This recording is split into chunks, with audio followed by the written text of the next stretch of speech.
말씀이 이러하니라. 만군의 여호와께서 말씀하시되 이는 힘으로 되지 아니하며 능력으로 되지 아니하고 오직 나의 영으로 얻으리라. 큰 사람 네가 무엇이냐 그가 스룹바벨 앞에서 금지가 되리라. 그가 머릿돌을 내놓을 때에 우리가 외치기를 은총이 되게 있을지어다 하리라 하였고. 아멘. 네, 요즘 우리가 이제 스가랴서 말씀으로 또 우리 GT 말씀으로 묵상하고 있고 또 새벽기도를 인도하고 있습니다. 저도 이제 2주 전에 새벽 예배를 인도하면서 디모데전서를 마무리하고 이제 한 목요일, 금요일 이틀 정도를 이제 스가랴서 말씀 가지고 새벽 예배를 인도했는데 확실히 스가랴서 말씀이 굉장히 어렵습니다. 어렵죠? 끄덕끄덕 하시는 분들은 이제 큐티를 좀 하시는 분들이고 끄덕끄덕 하지 않는 분들은 두 분인 것 같습니다. 큐티를 아예 안 하시거나 아니면 스가랴 정도는 충분히 내가 이해할 수 있다 이렇게 생각하시는 분들인 것 같습니다. 그래서 오늘 저와 여러분 함께 읽었던 이 스가랴서 이 본문 말씀을 나누기 전에 잠시 당시에 우리 배경 그리고 스가랴 선지자에 대해서 간략하게 말씀을 드리겠습니다.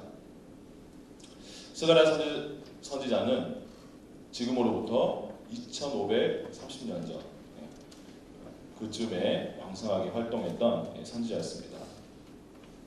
그 당시 시대적 배경이 어떠냐면 이스라엘 백성들이 병든 자, 가난한 자들을 제외하고 나머지가 다 바벨론으로 포로로 잡혀갔습니다.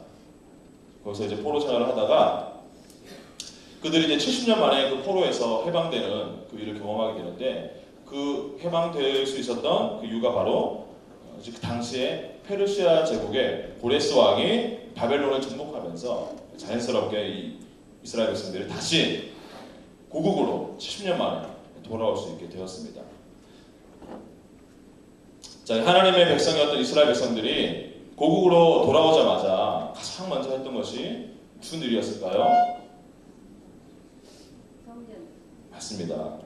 그들의 하나님의 성전을 다시 회파되고 70년 동안 황량하게 버려졌던 그 터에 하나님의 성전을 짓는 일을 건축을 시작했습니다.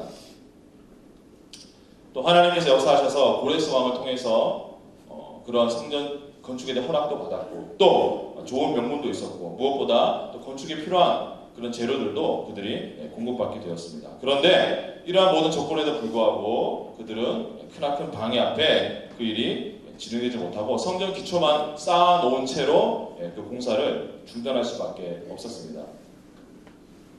왜냐하면 그 주변의 사마리아의 대적들이 이 총독 스룹바벨 당시에 정치적인 지도자였던 그 스룹바벨이 성전 건축 공사를 중단시키기 위해서 페르시아 왕에게 또 호소하고 또 이것으로 말미암아 그 페르시아 왕이 이제 성전 이 공사를 중단시키게 됐는데 자 다시 나중에 이 성전 재건 작업이 시작되기까지는 16년 동안 공사가 중단되게 됩니다. 자 이렇게 성전 공사가 중단되자 백성들의 마음의 그 실망감과 절망감이 얼마나 컸겠습니까? 70년 만에 밟은 고국 땅에 정말 이제 우리가 다시 한번 하나님 앞에 정말 정신 차리고 제대로 시작해보자고 다짐했던 그래서 으쌰으쌰해서 정말 힘을 모아서 가까스로 시작했던 이 성전 재건 작업이 이러한 외부의 또 방해로 중단되게 되었습니다. 그러자 그들은 성전 건축 좌절에 대한 실망감 그리고 그들이 오랫동안 포로 생활을 했기 때문에 그들도 모르게 자기들 몸의 생활 속에 배어있는 어떤 노예 습관, 포로의 습관 뿐만 아니라 70년 만에 허허벌판이었던 고국 땅에 돌아오니까 얼마나 먹고 살기가 어려웠겠습니까? 그러한 2중 3중고를 그들이 치르면서 그들은 이제 그냥 매일 밥 먹고 생명을 연명하기에 그들은 급급하게 되었습니다. 그래서 다시 성전 재건에 대한 어떤 그런 시도에 대해서 꿈도 꾸지 못하고 있던 그 당시에 바로 그때 하나님께서 선지자 스가랴와 학개를 통해서 하나님께서 백성들에게 성전 재건을 다시 시작하라고 말씀하기 시작하십니다. 특별히 스가랴 선지자에게는 하나님의 놀라운 환상과 말씀을 부어주시면서 다시 한번 백성들을 성전 건축을 할 수 있도록 격려하신 것을 보게 됩니다. 오늘 읽었던 이 스가랴서 4장 이 본문이 바로 스가랴가 처음에 스가랴가 하나님의 말씀이 임했던 것이 1장에 보면 스가랴 1장에 보면 다리오 왕 8째 달이라고 말합니다. 다리오 왕 2년 8째 달. 자, 그런데 이 스가랴가 다리오 왕 2년 8째 달에 하나님의 메시지 선포합니다. 여호와께로 돌아와라. 하나님께로 돌아와라. 이렇게 선포하기 시작합니다. 이런 본격적인 하나님의 말씀 선포하고 난 다음에 3개월 후에 보게 되면 다리오 왕 2년 11째 달에 두 번째 이제 하나님의 메시지를 선포하는데, 그때는 어떤 메시지냐면 그 전날 밤에 아마 이 스가랴 선지자에게 하나님이 환상을 하룻밤 만에 이렇게 계시를 해주시는데 총 8가지의 정말 어마어마한 환상을 스가랴 선지자에게 환상을 통해서 보여주십니다. 그래서 오늘 우리가 읽었던 이 말씀 바로 그 8가지 환상 중에서 5번째 환상에 나오는 숭금등대와 두 감람나무 그 환상에 나오는 이야기입니다. 자, 오늘 우리 4장 1절에서 3절 말씀 그 환상이 무엇인지 같이 한번 읽어보도록 하겠습니다. 스가랴서 4장 1절에서 3절 말씀. 자, 시작. 내게 말하던 천사가 다시 와서 나를 깨우니 마치 자는 사람이 잠에서 깨어난 것 같더라. 그가 내게 묻되 네가 무엇을 보느냐? 내가 대답하되 내가 보니 숭금 등잔대가 있는데 그 위에는 기름 그릇이 있고 또 그 기름 그릇 위에 7 등잔이 있으며 그 기름 그릇 위에 있는 등잔을 위에서 7 관이 있고 그 등잔대 곁에 두 감람나무가 있는데 하나님 그 기름 그릇 오른쪽에 있고 하나님 그 왼쪽에 있나이다 하고. 아멘. 자, 이 지금 장면이 연상이 되십니까? 예, 제가 간략하게 그림으로 보여드리겠습니다. 우리 한번 이 5번째 환상 이겁니다. 예. 감람나무가 두 그루가 서 있습니다. 거기에 관이 저기 가운데 이 숭금 등대에 연결되어 가지고 이 감람나무에서 이 감람나무 올리브나무 기름이 흘러가서 이 등잔대에 불이 계속 켜지고 있는 것이 바로 스가랴 선지자가 보았던 5번째 환상입니다. 우리가 이제 간략하게 이 환상에 대해서 이제 4장에서 천사가 스가랴가 물으니까 해석을 해주는데 어떤 뜻이냐면 이 나무의 왼쪽 오른쪽에 나무 각각 한 그루는 뭐냐면 적게는 그 당시에 성전 제법을 주도했던 정치적인 지도자인 스룹바벨, 그리고 나머지 한 나무는 영적인 지도자였던 제사장 여호수아, 그 두 사람을 상징하는 것입니다. 그런데 이 환상을 좀 더 넓게 우리가 해석한다면 그리스도의 왕권 또 그리스도의 제사장권을 상징하는 이 감람나무가 예수님을 상징하는 그 그리스도를 상징하는 우리가 이 나무로 이해할 수가 있습니다. 그리고 이 등잔대 위에 있는 7개의 이 불꽃은 바로 하나님의 백성, 이스라엘 백성, 하나님의 교회를 상징한다고 우리가 그렇게 이해할 수 있습니다. 그래서 이것은 뭐냐면 예수님으로부터, 그리스도로부터 하나님의 성령의 기름 부으심을 공급받아서 이 불들이 계속적으로 그 기름 부으심을 공급받아서 타오르고 있는 것을 상징하고 있습니다. 그래서 우리가 4장 12절에 보게 되면 이 관을 통해서 뭐가 흘러가냐면 4장 12절에 금기름이 흘러간다라고 말하고 있습니다. 예. 자, 이렇게 해서 우리가 이 환상을 통해서 저는 오늘 이 아침에 제가 정말 다시 한번 우리가 잊지 말아야 할 것은 바로 성령님을 통해서 끊임없이 우리가 우리 영혼 속에 우리 내면 가운데 그 성령의 기름이 공급될 때 교회와 저와 여러분 우리 성도들은 계속 우리가 타오를 수가 있다는 것입니다.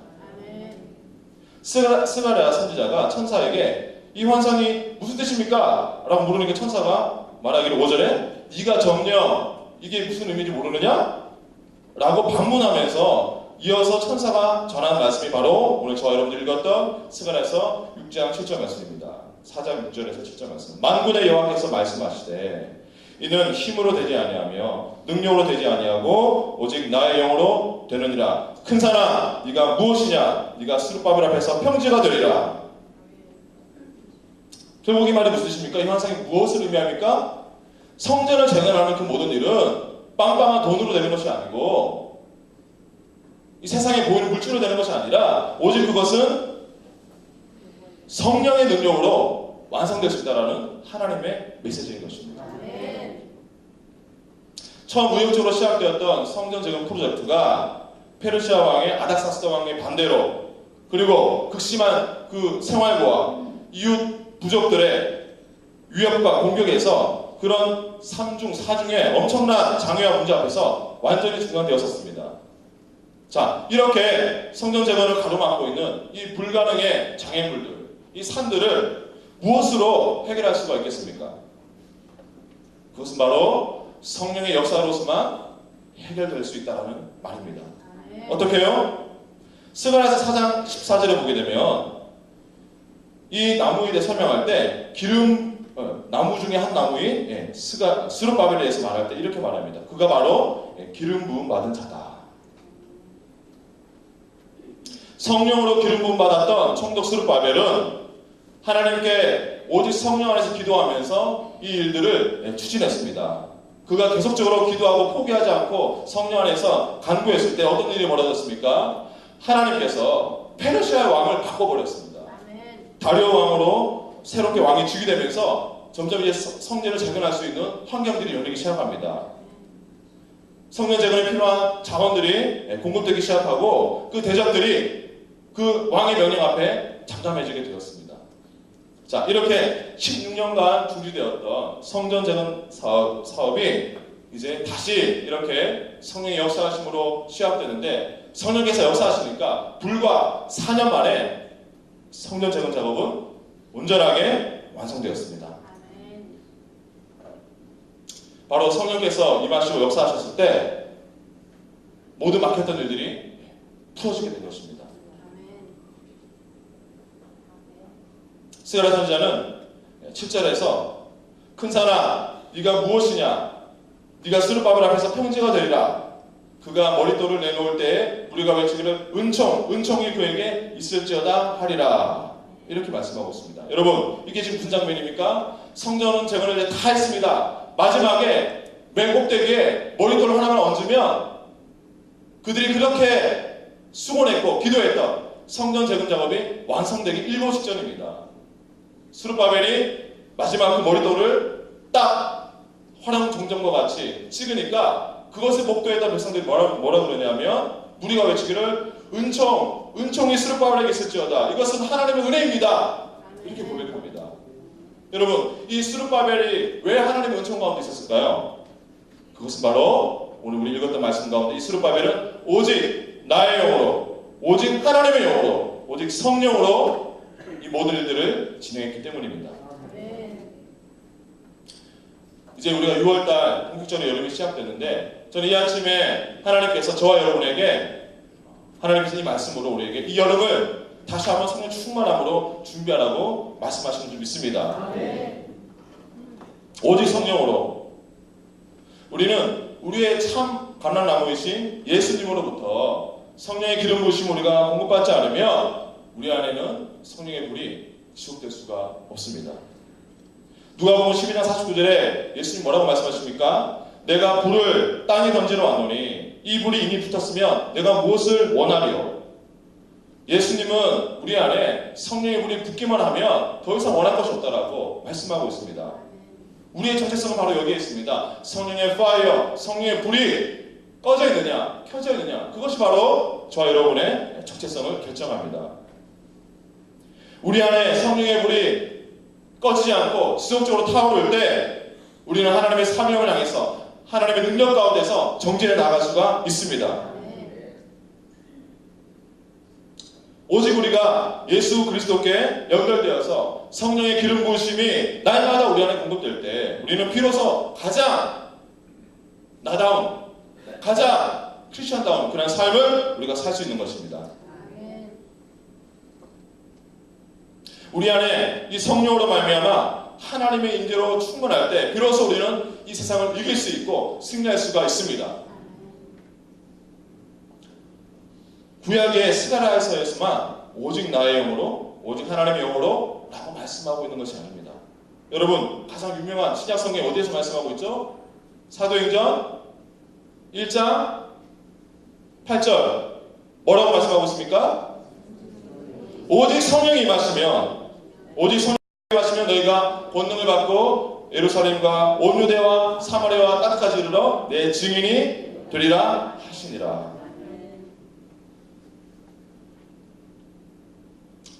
신약 성경에서도 오직 성령이 임하시면, 그 성령이 임하시면 우리가 아무리 연약하고 내가 어떠한 모습에도 상관없이 나의 한계를 초월해서 하나님의 복음을 들고 땅끝까지 나아갈 수 있는 능력이 우리에게 주어진다라는 그런 약속을 하고 있는 것입니다. 구약에서도 오직 성령으로, 신약에서도 오직 성령이 임하시면, 그리고 이 아침에 저도 여러분에게 오직 성령으로,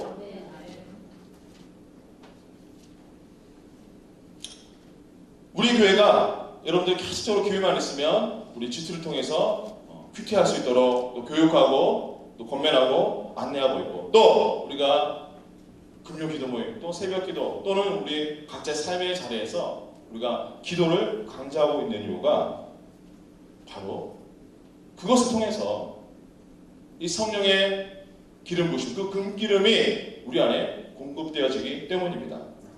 에베소서 6장 17절에 이렇게 말씀하고 있습니다. 하나님의 말씀이 성령의 검이라고 말씀하고 있습니다. 하나님의 이 말씀은요, 성령님의 모든 엑기스가 함축되어져 있는 그러한 이 말씀이 우리 안에 들어오면 우리는 정말 그 성령을 우리 안에 공급받는 것과 같다고 말씀하고 있습니다. 누가복음 11장 13절에 뭐라고 말씀하고 있습니까? 이 육신의 아버지도 너희가 구하면 좋은 것을 줄 줄 알거든 너희가 하나님 아버지께 성령을 구하라 주시지 않겠느냐? 우리가 기도하고 구하면 하나님이 반드시 우리에게 성령으로 기름 부으신다 약속하고 있는 것입니다.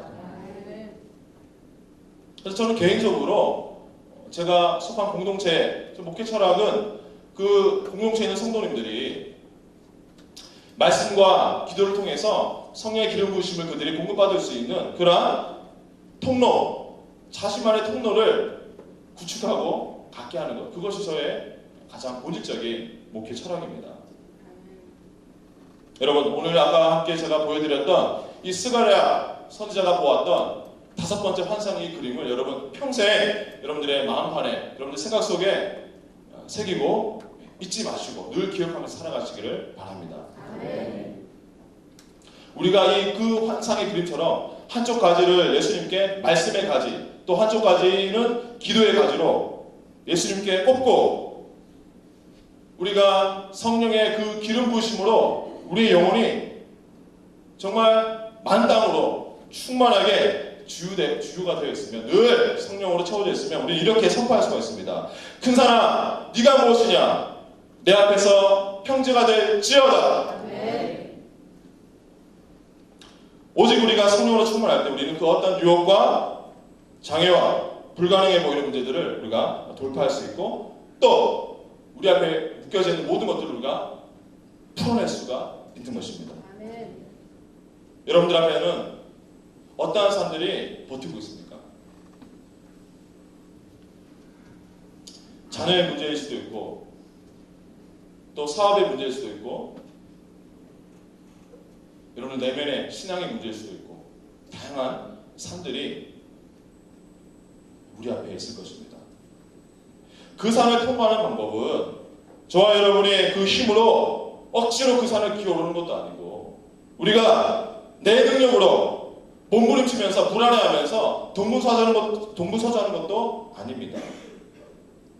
오늘 12절에 말씀하고 있는 바로 이 성령의 그 금기름이 예수님으로부터 내게 공급되었을 때에 나 자신이 성령으로 정복되고, 또 내가 성령님과 친밀하게 동행하고 오직 성령으로 충만하게 될 때, 나의 모든 포커스가 성령님께 맞춰질 때, 그때 바로 우리 앞에 있는 산들이 폭파가 되든지, 내가 하나님의 능력으로 그 산을 뚫어버리든지, 아니면 하늘을 날아 그 산을 넘든지 그렇게 우리가 승리할 수 있는 것입니다.